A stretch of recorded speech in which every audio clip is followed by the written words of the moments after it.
ಶಾಲೆಯಲ್ಲಿ ನಗರಸಭೆ ನಮ್ಮ ಶಾಲೆಯ ಸ್ವಚ್ಛತಾ ಕಾರ್ಯಕ್ರಮದ ಅಂಗವಾಗಿ ನಗರಸಭೆಯ ಪೌರ ಕಾರ್ಮಿಕರು ಮತ್ತು ಅಲ್ಲಿನ ಅಧಿಕಾರಿಗಳಿಗೆ ನಾವು ಒಂದು ಸಂದರ್ಶನವನ್ನು ನಡೆಸ್ತೇವೆ.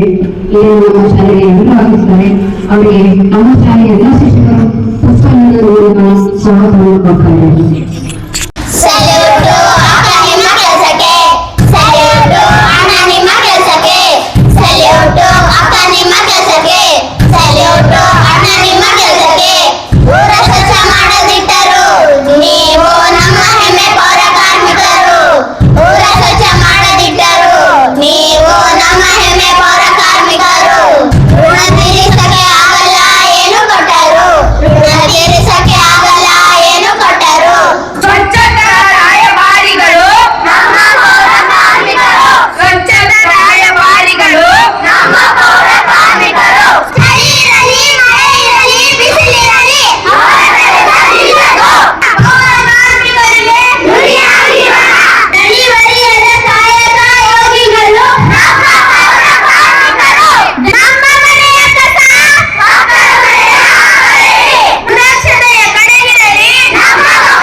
ಹಸಿ ಕಸ ಒಣ ಕಸ ಹೇಗೆ ಬೇರೆ ಮಾಡೋದು ನೋಡೋಣ. ಕೇಳಿ ಜನರೇ, ಇಲ್ಲಿ ಹಸಿ ಕಸ ಹಾಕಬೇಕು ಮತ್ತೆ ಇಲ್ಲಿ ಒಣ ಕಸ ಹಾಕಬೇಕು. ನಮ್ಮ ಶಾಲೆಯಲ್ಲಿ ನಾವು ಒಂದು ವಾರದಿಂದ ಕಸನ್ನು ಹೇಗೆ ಬೇರೆ ಮಾಡಬೇಕೆಂದು ತಿಳ್ಕೊಂಡಿದ್ದೀವಿ. 5ನೇ ಕ್ಲಾಸು ಸರ್ವೆ ಮಾಡಿದ್ದೀವಿ ಮಿಸ್. ಮತ್ತೆ 4ನೇ ಕ್ಲಾಸ್ ಚಟುವಟಿಕೆ ಮಾಡಿದಾರ. 7ನೇ ಕ್ಲಾಸು ಕಥೆ ಎಲ್ಲ ಬರೆದಿದ್ದಾರ. ಒಂದಿಷ್ಟು ಕ್ವಶನ್ಸ್ ಎಲ್ಲ ಕೇಳಕ್ ಬಯಸ್ತೀವಿ. ನೀವು ಎಷ್ಟು ಗಂಟೆಗೆ ಕೆಲಸ ಶುರು ಮಾಡ್ತೀರಾ ಮತ್ತು ಎಷ್ಟು ಗಂಟೆಗೆ ಕೆಲಸ ಮುಗಿಸ್ತೀರಾ? ನಾವು ಬೆಳಗ್ಗೆ 5:15 ಬರ್ತೀವಿ. 5:15 ಬಂದು 5:15 ಕಸ ಬೆಳೆದ್ಬಿಟ್ರೆ ಕಸ ಬೆಳ್ತೀವಿ, ಚರಂಡಿ ತೆಗೆದ್ಬಿಟ್ರೆ ಚರಂಡಿ ತೆಗಿತೀವಿ. ಎಲ್ಲ ಕೆಲಸ ಎಲ್ಲ 10 ಗಂಟೆಗೆಲ್ಲ ಮುಗಿಸಿ 10 ಗಂಟೆ ಟಿಫಿನ್ ಮಾಡಿ ಮೇಸ್ತ್ರಿ 10 ಗಂಟೆಗೆ ಗ್ಯಾಂಗ್ವರ್ ಅಂತ ಬಿಡ್ತಾರೆ. ನಮ್ಮ ಮೇಸ್ತ್ರಿ ಎಲ್ಲಿ ಬಿಟ್ಟರೆ ಅಲ್ಲಿ ಕೆಲಸ ಮಾಡ್ತೀವಿ. ಮತ್ತು ಕಸ ಗುಡಿಸ್ತೀವಿ, ಉಪ್ಪು ಎತ್ತೀವಿ, ಚರಂಡಿ ತೆಗಿತೀವಿ. ಮತ್ತು 10 ಗಂಟೆಗೆ ಮತ್ತೆ ಟಿಫನ್ ಮಾಡಿ ಮತ್ತು ಬೇರೆ ಕಡೆ ಹೋಗ್ತೀವಿ. 1:15 ತನಕ ಮಾಡ್ತೀವಿ. ಸಾರು ನಮಗೆ ಮೋಹನ್ ಕುಮಾರ್ ಅಂತ ನಮ್ಮ ಮೇಸ್ತ್ರಿ ಅವ್ರು ಹೇಳ್ದಂಗೆ ನಾವು ಮಾಡ್ಕೊಂಡು ಹೋಗ್ತೀವಿ. ಅವ್ರ ಮನೆಗೆ ಹೋಗುವಂಥ ಟೈಮ್ ಆಗೈತೆ ಹೋಗು ಅಂತಂದರೆ ಆವಾಗ ಮನೆಗೆ ಹೋಗ್ತೀವಿ. ಅಷ್ಟು ತನಕ ನಾವು ಅಲ್ಲೇ ಇರ್ತೀವಿ. ನಗರಸಭೆಯಲ್ಲಿ ಪೌರ ಕಾರ್ಮಿಕರು ಎಷ್ಟು ಜನ ಇದ್ದಾರೆ? ನಮ್ಮ ನಗರಸಭೆಯಲ್ಲಿ ಒಟ್ಟು 208 ಜನ ಪೌರ ಕಾರ್ಮಿಕರು ಕೆಲಸ ನಿರ್ವಹಿಸ್ತಾ ಇದ್ದಾರೆ. ಸೊ ಅದರಲ್ಲಿ ಪರ್ಮನೆಂಟ್ ಪೌರ ಕಾರ್ಮಿಕರು ಇದ್ದಾರೆ, ಮತ್ತು ಅಂದರೆ ಔಟ್ಸೋರ್ಸಲ್ಲಿ ಕೆಲಸ ಮಾಡಿದವಂಥವ್ರು ಇದ್ದಾರೆ. ಅದರಲ್ಲಿ ಮತ್ತೆ ಡೈರೆಕ್ಟ್ ಪೇಮೆಂಟ್ ಅಂದರೆ ನೇರ ಪಾವತಿ ಅಂತಿದ್ದಾರೆ, ಅವರು ಕೂಡ ಕೆಲಸ ಮಾಡ್ತಾರೆ. ಒಟ್ಟು 208 ಜನ ಪೌರ ಕಾರ್ಮಿಕರು ಕೆಲಸ ಮಾಡ್ತಾ ಇದ್ದಾರೆ. ಪೌರ ಕಾರ್ಮಿಕರು ಇಲ್ಲ ಅಂದ್ರೆ ಏನಾಗುತ್ತೆ? ಪೌರ ಕಾರ್ಮಿಕರು ಬಂದಿಲ್ಲ ಅಂತಂತ ಹೇಳಿದ್ರೆ ಜನ ಒಂದಿನೂ ಕಸ ಮನೆಗೆ ಇಟ್ಕೊಳ್ಳಲ್ಲ. ನೆಕ್ಸ್ಟ್ ಡೇನೇ ಸ್ಮೆಲ್ ಬರ್ತೈತೆ. ಅದನ್ನ ತಗೊಂಡು ಹೊರಗಡೆ ಹಾಕಿದಾಗ ಸೊಳ್ಳೆ ತೊಂದರೆ, ಆರೋಗ್ಯದ ಮೇಲೆ ಸಮಸ್ಯೆ ಆಗ್ತದೆ. ಯಾಕಂದ್ರೆ ನಮ್ಮ ಮಕ್ಕಳು ಅಲ್ಲಿ ತಿರುಗಾಡ್ತಿರ್ತಾರೆ. ಸ್ಮೆಲ್ ಬಂದಾಗ ಒಂದಿನನೇ ಕಸನ ಒಳಗಡೆ ಇಟ್ಕೊಳ್ಳಲ್ಲ. ಪೌರ ಕಾರ್ಮಿಕರು ಏನಾದ್ರು ಒಂದು ವಾರ ಬಂದಿಲ್ಲ ಅಂತಂದಾಗ ಅದು ಸ್ಮೆಲ್, ಅದನ್ನ ತಗೊಂಡೋಗಿ ಕೆನಲ್ ಮೇಲೆ ಹಾಕೋದು.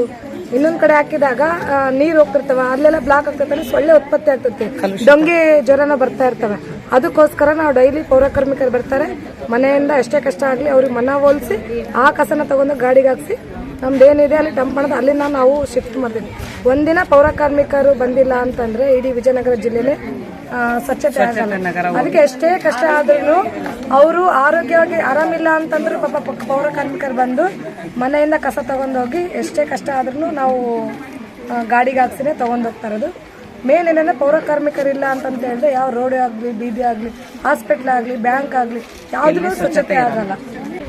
ಪೌರ ಕಾರ್ಮಿಕರು ಇಲ್ಲ ಅಂದರೆ ಒಂದು ದಿನ ನಮ್ಮ ಮನೆಯಲ್ಲಿ ನಾವು ಕಸ ಹೊಡಿಲಿಲ್ಲ ಅಂತಂದರೆ ಹೇಗಿರುತ್ತೆ ನೆಕ್ಸ್ಟ್ ಡೇ?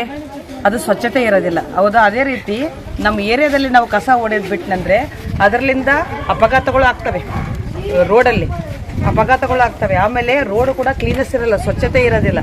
ಸ್ವಚ್ಛತೆನೇ important main. ನೀವು ದಿನಾಲು ಎಷ್ಟು ಕಸವನ್ನು ಸಂಗ್ರಹ ಮಾಡುತ್ತೀರಾ? ಈಗ ನಮ್ಮ ನಗರಸಭೆ ಹೊಸಪೇಟೆ ವ್ಯಾಪ್ತಿಯಲ್ಲಿ 35 ವಾರ್ಡ್ಗಳಿದ್ದಾವೆ. 35 ವಾರ್ಡ್ಗಳಲ್ಲಿ ದಿನ ನಮಗೆ 120 ಟನ್ ಕಸ ಉತ್ಪತ್ತಿ ಆಗುತ್ತೆ. ಅಂದರೆ ಟೋಟಲ್ ಆಗಿ 120 ಟನ್ ಕಸ ಉತ್ಪತ್ತಿ ಆಗುತ್ತೆ.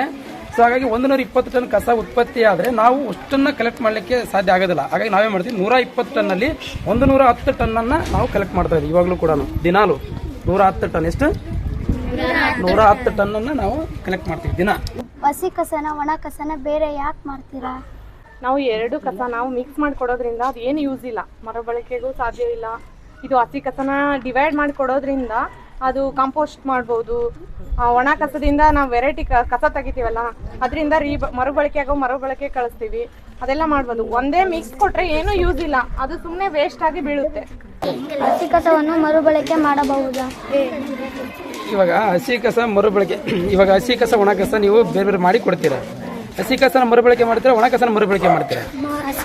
ಹಸಿ ಕಸ ಮರುಬಳಕೆ ಮಾಡ್ತೀರಾ. ಒಣ ಕಸನ, ಹಸಿ ಕಸನ ಏನು ಮಾಡೋಕ್ಕಾಗತ್ತೆ, ಹಸಿ ಕಸ ತೊಗೊಂಡೋಗಿ ನಾವೇ ಮಾಡ್ತೀವಿ. ಅದನ್ನು ಅಲ್ಲಿ ನಮ್ಮ ಏನು ಘನತ್ಯಾಜ್ಯ ವಿಲೇವಾರಿ ಘಟಕದಲ್ಲಿ ಅದನ್ನು ಪ್ರೊಸೆಸಿಂಗ್ ಅಂತ ಮಾಡ್ತೀವಿ, ಅಂದರೆ ಸಂಸ್ಕರಣೆ ಮಾಡ್ತೀವಿ. ಒಣ ಕಸ, ಹಸಿ ಕಸದಿಂದ ಬಂದಿರತಕ್ಕಂಥ ಏನಿದೆ ಅಲ್ಲ ಕಸನ ಅಲ್ಲಿ ಹಾಕಿಬಿಟ್ಟು ನಾವು ಮಾಡ್ತೀವಿ, ಅದನ್ನು ಕಾಂಪೋಸ್ಟ್ ಮಾಡ್ತೀವಿ. ನಮ್ಮಲ್ಲಿ 3 ಟೈಪಲ್ಲಿ ಕಾಂಪೋಸ್ಟನ್ನು ಮಾಡ್ತಾ ಇದ್ದೀವಿ. ಕೆಲವೊಂದಿಷ್ಟು ಮನೆಗಳಲ್ಲಿ ಏನು ಮಾಡ್ತಾ ಇದ್ದಾರೆ, ತಾವೇ ಅವರಿಗೆ ನಾವು ಉತ್ತೇಜನ ಕೊಟ್ಟು ಪೈಪ್ ಕಾಂಪೋಸ್ಟ್ ಅಂತ ಮಾಡ್ಕೊತಾರೆ. ಅಂದರೆ ಅವ್ರ ಮನೆಯಲ್ಲೇ ಅವ್ರದ್ದೇನು ಮನೆ ಹತ್ರ ಏನು ಜಾಗ ಇರುತ್ತಲ್ಲ ಅಲ್ಲಿ ಪೈಪನ್ನು ಹಾಕ್ಬಿಟ್ಟು ಅಲ್ಲಿ ಅದನ್ನ ಈ ಮನೆ ಏನು ಕಿಚನ್ ಗಾರ್ಡ್ ವೇಸ್ಟ್ ಇರ್ತಲ್ಲ ಅದನ್ನ ಅದ್ರಲ್ಲಿ ಹಾಕ್ಬಿಟ್ಟು ಅಲ್ಲಿ ಪೈಪ್ ಕಾಂಪೋಸ್ಟ್ ಅಂತ ಮಾಡ್ತಾರೆ. ನಮ್ಮಲ್ಲಿ ವರ್ಮಿ ಕಾಂಪೋಸ್ಟ್ ಅಂತ ಮಾಡ್ತೀವಿ, ಇನ್ನೊಂದು ಪಿಟ್ ಕಾಂಪೋಸ್ಟ್ ಅಂತ ಮಾಡ್ತೀವಿ. 110 ಟನ್ ಪ್ರತಿ ದಿವಸ ನಾವು ಕಲೆಕ್ಟ್ ಮಾಡ್ತಾ ಇದೀವಿ ಅಂತ ಹೇಳಿದೆ. 120 ಟನ್ ಜನರೇಟ್ ಆಗುತ್ತೆ, ವೇಸ್ಟ್ ಉತ್ಪತ್ತಿ ಆಗುತ್ತೆ. 110 ಟನ್ನನ್ನು ನಾವು ಕಲೆಕ್ಟ್ ಮಾಡ್ತಾ ಇದ್ದೀವಿ.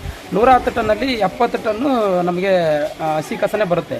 ಇನ್ನು ಉಳಿದು 30 ಟನ್ ಏನು ಬರುತ್ತೆ ನಮಗೆ ಡ್ರೈ ವೇಸ್ಟ್ ಬರುತ್ತೆ. 10 ಟನ್ ಎರಡು ಮಿಕ್ಸ್ ಆಗಿರ್ತಕ್ಕಂಥ ವೇಸ್ಟ್ ಬರುತ್ತೆ. ಸೊ ಇದೆಲ್ಲ 110 ಟನ್ನನ್ನು ನಾವೇ ಮಾಡ್ತೀವಿ. ಅಲ್ಲಿ ಫಸ್ಟ್ಗೆ ಜನರೇಟ್ ಆಗಿದ್ದನ್ನು ಕಲೆಕ್ಟ್ ಮಾಡ್ತೀವಿ, ಕಲೆಕ್ಟ್ ಮಾಡಿದ್ದನ್ನು ಟ್ರಾನ್ಸ್ಪೋರ್ಟ್ ಮಾಡ್ತೀವಿ. 110 ಟನ್ನ ಟ್ರಾನ್ಸ್ಪೋರ್ಟ್ ಮಾಡ್ತೀವಿ. ನಮ್ಮ ಘನತ್ಯಾಜ್ಯ ಏನು ಸಂಸ್ಕರಣಾ ಘಟಕ ಏನಿದೆಯಲ್ಲ ಅಲ್ಲಿ 110 ಟನ್ನ ವೇಸ್ಟನ್ನು ಈಗ ನಾವು ಹಸಿ ಕಸ ಮತ್ತು ಒಣ ಕಸನ ಮಾಡಿದ್ದನ್ನು, ಹಸಿ ಕಸ ಏನಿದೆ ಅದನ್ನು ಅಲ್ಲಿ ಹೋಗಿ ಬೈಫರ್ಕೇಷನ್ ಮಾಡಿಬಿಟ್ಟು ನಾವು ಅದನ್ನು ಗೊಬ್ಬರ ಮಾಡಲಿಕ್ಕೆ ಹಸಿ ಕಸನ ಇದು ಮಾಡ್ತೀವಿ. ಒಣ ಕಸ ಏನಿದೆಯಲ್ಲ ಅದನ್ನು ನಾವು ನಮ್ಮಲ್ಲಿ ಡ್ರೈ ವೇಸ್ಟ್ ಕಲೆಕ್ಷನ್ ಸೆಂಟರ್ ಇದೆಯಲ್ಲ ಅಲ್ಲಿ ಹಾಕ್ತೀವಿ. ಮತ್ತು ನಮ್ಮದು MRF ಅಂತ ಇದೆ, ಮಟೀರಿಯಲ್ ರಿಕವರಿ ಫೆಸಿಲಿಟಿ ಅಂತ ಇದೆ. ಈಗ ನಿಮಗೆ ನಾಳೆ ಅಥವಾ ನಾಡಿದ್ದನ್ನು ನಾವು ನಮ್ಮ ಸೈಟ್ಗೆ ಭೇಟಿ ಕರ್ಕೊಂಡು ಹೋಗ್ತೀವಲ್ಲ ಅಲ್ಲಿ ನಿಮಗೆಲ್ಲ ತೋರಿಸ್ಕೊಡ್ತೀವಿ. ಆ ವಸ್ತುಗಳನ್ನು ಬೇರ್ಪಡಿಸಿ ಮಾಡುವ ಕೇಂದ್ರಗಳನ್ನು ಕಳಿಸ್ತೀರಾ? ಈಗ ನೀವು ಹೇಳಿದ್ರಿ ಮರುಬಳಕೆ ಅಂತ. ಮರುಬಳಕೆ ಅಂದ್ರೆ ಅದು ಯಾವ ಕಸ ಅಂತ ಗೊತ್ತಾಯ್ತಾ? ಯಾವ ಕಸ ಮರುಬಳಕೆ ಮಾಡುವಂತ? ಯಾವುದು? ಒಣ ಕಸ. Very good. ಒಣ ಕಸನ ಏನು ಮಾಡ್ತೀವಿ, ನಮ್ಮದು ಡ್ರೈ ವೇಸ್ಟ್ ಕಲೆಕ್ಷನ್ ಸೆಂಟರ್ ಅಂತ ಇದೆ. ಅಂದರೆ ಅಲ್ಲಿ ಏನು ಮಾಡ್ತೀವಿ, ಒಣ ಕಸದಿಂದ ಏನು ಬರ್ತಕ್ಕಂಥ ಏನು ನೀವು ಹೇಳಿದ್ರಲ್ಲ ಮರುಬಳಕೆ, ನಾವು 3R ಅಂತ ಕಳಿತೀವಿ. ಅಂದರೆ ರೆಡ್ಯೂಸ್, ರೀಸೈಕಲ್ ಆ್ಯಂಡ್ ರೀಯೂಸ್. ಅವನೇನು ಮಾಡ್ತೀವಿ, ಡ್ರೈ ವೇಸ್ಟ್ ಕಲೆಕ್ಷನ್ ಸೆಂಟರ್ ಅಂತ ಏನಿದೆಯಲ್ಲ ಅಲ್ಲಿ ಆ ವಸ್ತುಗಳನ್ನ ನೀವು ಇಲ್ಲಿ ಬೇರ್ಪಡಿಸಿದ್ದನ್ನು ಮತ್ತೆ ಅಲ್ಲಿ ನಾವು ಬೇರ್ಪಡಿಸ್ತೀವಿ. ಅಂದರೆ ಪ್ಲಾಸ್ಟಿಕ್ ಬೇರೆ, ಬಾಟಲ್ಸ್ ಬೇರೆ, ಅದರಲ್ಲಿ ವೈಟ್ ಬಾಟಲ್ಸ್ ಬೇರೆ, ಕಲರ್ ಬಾಟಲ್ಸ್ ಬೇರೆ, ಈ ಥರ ಅವನ್ನೆಲ್ಲ ಬೇರ್ಪಡಿಸಿ ವಿಂಗಡಣೆ ಮಾಡಿ ನಾವೇನು ಮಾಡ್ತೀವಿ, ಪ್ಲಾಸ್ಟಿಕ್ಗಳನ್ನು ನೀವು ಹೇಳಿದಂಗೆ ಕೇಂದ್ರ ಅಂತಂದರೆ ನಮ್ಮ ಸಿಮೆಂಟ್ ಫ್ಯಾಕ್ಟ್ರಿಗಳಿದ್ದಾವೆ, ಅಲ್ಲಿ ಅದನ್ನು ಸುಟ್ಟು ಅದಕ್ಕೆ ಇದನ್ನು ತಯಾರು ಮಾಡ್ತಾರೆ. ಸೊ ಹಾಗಾಗಿ ಅದನ್ನು ಸಿಮೆಂಟ್ ಫ್ಯಾಕ್ಟ್ರಿಗಳಿಗೆ ಪ್ಲಾಸ್ಟಿಕ್ಕನ್ನು ಕಳಿಸ್ತೀವಿ. ಬೇರೆ ಬೇರೆ ಬಾಟಲ್ಸ್ಗಳು ಏನಿದಾವಲ್ಲ ಅವನ್ನೆಲ್ಲ ಸ್ಟೋರ್ ಮಾಡಿ ನಮ್ಮಲ್ಲಿ ಕಬಡ್ಡಿ ವಾರ ಅಂದರೆ ಸ್ಕ್ರಾಪರ್ಸ್ ಇರ್ತಾರೆ ಡೀಲರ್, ಅವ್ರುಗಳಿಗೆ ನಾವು ಅವನ್ನೆಲ್ಲವನ್ನು ಅವರಿಗೆ ಮಾರಾಟ ಮಾಡ್ತೀವಿ. ಕಸವನ್ನು ತೆಗೆಯಲು ತುಂಬ ಕಷ್ಟವಾಗುತ್ತೆ ಸರ್. ನಮಗೆ ಎದಕ್ಕೆ ಕಷ್ಟ ಆಗ್ತದೆ ನೀವು ಕೇಳ್ತಾ ಇದ್ದಲ್ಲ, ನೀವು ಮಿಕ್ಸ್ ತಗೊಂಬಂದ್ರೆ ನಾವು ನಮ್ಮ ಕೈಯಾರೆ ಡ್ರೈವಿಂಗ್ ಮಾಡ್ಬೇಕಾ ಇಲ್ಲ ನಾವು ತೆಗಿಬೇಕಾ ಅಂದಂಗೆ ಇರ್ತೈತೆ. ಕೈಯೆಲ್ಲ ಹೊಲ್ಸಾಗ್ತಾವ, ಒಂದ್ಸಲ ಅದ್ರಲ್ಲಿ ಗಾಜ್ ಇರ್ತಾವೆ, ಒಂದ್ಸಲ ಮಳೆ ಇರ್ತೈತೆ, ಈ ವಿಪರೀತವಾದಂಥ ಕೆಟ್ಟ ಇರ್ತವೆ, ಡೈಪರ್ಸ್ ಇರ್ತವೆ, ಎಲ್ಲವೂ ನೀವು ಒಂದೇ ಇದ್ರಲ್ಲಿ ತಂದ್ರೆ ನಮ್ಗೆ ಅದು ತೆಗೆಯೋದಕ್ಕೆ ಅಷ್ಟು ತೊಂದರೆ ಆಗ್ತದೆ. ಮತ್ತೆ ಸಮಯ ಕೂಡ ಮತ್ತೆ ಭಾಳ ವೇಸ್ಟ್ ಆಗ್ತೈತೆ. ಆ ಸಮಯ ಕೂಡ ಕಂಟ್ರೋಲ್ ಆಗ್ಬೇಕಂದ್ರೆ ನೀವು ಮನೆಯಲ್ಲೇ ಎಲ್ಲವೂ ಬೇರೆ ಬೇರೆ ಥರ ರೀತಿಯಾದಂಥ ನೀವು ನಿಮ್ಮ ತಂದೆ ತಾಯಿಗಳ ಅವೇರ್ನೆಸ್ ತಗೊಂಬಂದ್ರೆ ನಾವು ಹಾಕೋದಕ್ಕೂ ಚೆನ್ನಾಗಿರ್ತೈತೆ, ನಮ್ಮ ಹಿಂದೆ ಬರುವಂಥ ಪೌರ ಕಾರ್ಮಿಕರು ಎಲ್ಲರೂ ಕೂಡ ಒಂದು ಥರ ಚೆನ್ನಾಗಿರ್ತೈತೆ. ಕಸ ಎತ್ತಾಕ್ತಿರಲ್ಲ ಮಿಸ್, ಅವಾಗ ಗ್ಲೌಸು ಚೀಲ ಯೂಸ್ ಮಾಡ್ತೀರಾ ಮಿಸ್? ಮಾರ್ಕ್ಸ್ ಅದಕ್ಕೆ ಯೂಸ್ ಮಾಡ್ತೀರಿ? ಗ್ಲೌಸ್ ಯಾಕೆ ಯೂಸ್ ಮಾಡ್ತೀರಿ ಅಂದ್ರೆ ನೀವು ವಿಸ್ಪರ್ಗಳು ಹಾಕ್ತಿರ್ತೀರ, ಆ ವಿಸ್ಪರ್ಗಳು ವಾಶ್ ಮಾಡಲ್ಲ, ಅದೆಲ್ಲ ಬ್ಲಡ್ ಹಂಗೆ ಇರ್ತೈತಿ. ಅದನ್ನ ಮುಟ್ಟಿದಾಗ ನಮ್ಮ ಮಳೆಗಳೆಲ್ಲ ಚಿಕ್ತೈತಿ, ಇನ್ಫೆಕ್ಷನ್ ಆಗ್ತೈತಿ. ಅದು ಕಾರಣ ಮೇನ್ ನಾವು ಗ್ಲೌಸ್ಗಳು ಯೂಸ್ ಮಾಡ್ತೀವಿ. ಮತ್ತೆ ಇನ್ನೊಂದು ಕ್ವಶನ್, ಮಾಸ್ಕ್ ಯಾಕಂದ್ರೆ ಸ್ಮೆಲ್ ಇರ್ತೈತಿ. ಒಂದಿನ ನಾವು ಮನೇಲಿ ಕಸ ಇಟ್ಕೊಂಡಾಗ ಎಷ್ಟು ಸ್ಮೆಲ್ ಬರ್ತೈತಿ, ಅದಕ್ಕೋಸ್ಕರ ಸ್ಮೆಲ್ ಬರ್ತೈತಿ.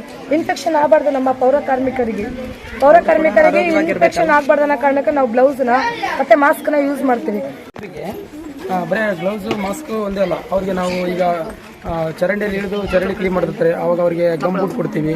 ಆಮೇಲೆ ಮಾಸ್ಕು, ಹೆಲ್ಮೆಟ್ಟು, ಇವೆಲ್ಲ ಸೇಫ್ಟಿ ಎಕ್ವಿಪ್ಮೆಂಟ್ಸ್ ಅಂತ ನಾವು ಇದು ಮಾಡ್ತೀವಿ ಅವರಿಗೆ. ಇವ್ನು ಯಾಕೆ ಪ್ರೊವೈಡ್ ಮಾಡ್ತೀವಿ ಅಂತಂದರೆ ನಮ್ಮ ಈ ಥರ ಅಂತ ಕೆಲಸಗಳನ್ನ ಬೇರೆ ಯಾರು ಮಾಡಲಿಕ್ಕೆ ಸಾಧ್ಯ ಇಲ್ಲ. ಸೊ ನಮ್ಮ ಪೌರ ಕಾರ್ಮಿಕರು ಈ ಕೆಲಸ ಮಾಡ್ತಾ ಇದ್ದಾರೆ ಅಂದರೆ ಅವ್ರ ಆರೋಗ್ಯದ ಮೇಲೆ ಕೂಡ ಭಾಳ ದುಷ್ಪರಿಣಾಮನ ಬೀರ್ತಾ ಇರುತ್ತೆ. ಅದಕ್ಕಿಂತ ಹೆಚ್ಚಾಗಿ ಅವ್ರಿಗೂ ಕೂಡ ಒಂದು ಕುಟುಂಬ ಇದೆ. ಸೊ ನಾವೆಲ್ಲರೂ ಕೂಡ ಅದನ್ನು ಅರ್ಥ ಮಾಡ್ಕೋಬೇಕು. ನಮ್ಮಂತೆ ಅವ್ರಿಗೂ ಕೂಡ ಒಂದು ಕುಟುಂಬ ಇದೆ, ಅವ್ರು ನಂಬ್ಕೊಂಡಿರ್ತಕ್ಕಂಥ ಮನೆಯವರು ಕೂಡ ಇರ್ತಾರೆ. ಸೊ ಅವ್ರಿಗೋಸ್ಕರ ಆದರೂ ಇವರು ಇವೆಲ್ಲ ಸೇಫ್ಟಿ ಎಕ್ವಿಪ್ಮೆಂಟ್ಸನ್ನು ಬಳಕೆ ಮಾಡಿಕೊಂಡು ಅವರ ಆರೋಗ್ಯದ ಹಿತದೃಷ್ಟಿಯಿಂದ ಇವನ್ನೆಲ್ಲ ಅವರು ಬಳಕೆ ಮಾಡ್ತಾರೆ. ಸೊ ಇಲ್ಲಾಂತಂದ್ರೆ ಏನಾಗುತ್ತೆ, ನಾವೇ ಎಕ್ಸಾಂಪಲ್ ಒಂದು ದಿವಸ ಮನೇಲಿ ಏನಾದ್ರು 2-3 ದಿವಸ ಇಟ್ಟಿರ್ತಕ್ಕಂಥ ಕಸ ಏನಾದರೂ ಹಂಗೆ ಇತ್ತಂದರೆ ಅದು ಕೊಳೆತು ನಾರಕ್ಕೆ ಸ್ಟಾರ್ಟ್ ಮಾಡುತ್ತೆ. ನಾವು ಒಂದು ದಿವಸನೂ ಮನೆಯಲ್ಲಿ ಅದು ಇಟ್ಕೊಳ್ಳೋಕ್ಕೆ ಆಗೋದಿಲ್ಲ, ಇಮಿಡಿಯೇಟ್ ತೊಗೊಂಡು ಆಚೆ ಬಿಸಾಕ್ತೀವಿ. ನೀವು 4-5 ಒಂದೊಂದು ವಾರಗಟ್ಟಲೆ ಎಲ್ಲೋ ಒಂದು ರೋಡ್ ಸ್ಟ್ರೀಟ್ ಸೈಡಲ್ಲಿ ಬಿಸಾಕಿರ್ತಕ್ಕಂಥ ಕಸ ಇನ್ನು ಯಾವ ರೀತಿಯಾಗಿ ಸ್ಮೆಲ್ ಆಗಿರ್ಬೋದು. ಸೊ ಆ ದೃಷ್ಟಿಕೋನದಿಂದ ಅವ್ರೇನು ಮಾಡ್ತಾರೆ, ಮಾಸ್ಕ್ ಇರ್ಬೋದು, ಗ್ಲೌಸ್ ಇರ್ಬೋದು, ಇವನ್ನೆಲ್ಲವನ್ನ ಬಳಕೆ ಮಾಡಿಕೊಂಡು ದಿನನಿತ್ಯ ತಮ್ಮ ಕೆಲಸದಲ್ಲಿ ಇವನ್ನೆಲ್ಲವನ್ನ ಬಳಕೆ ಮಾಡ್ತಾರೆ. ಸೊ ಅವ್ರ ಆರೋಗ್ಯವನ್ನು ಕಾಪಾಡಿಕೊಳ್ತಾರೆ. ಹೊಸಪೇಟೆ ನಗರದ ಸ್ವಚ್ಛತೆ ಬಗ್ಗೆ ಮಾಹಿತಿ ನೀಡಿದ ನಿಮಗೆಲ್ಲರಿಗೂ ಧನ್ಯವಾದ.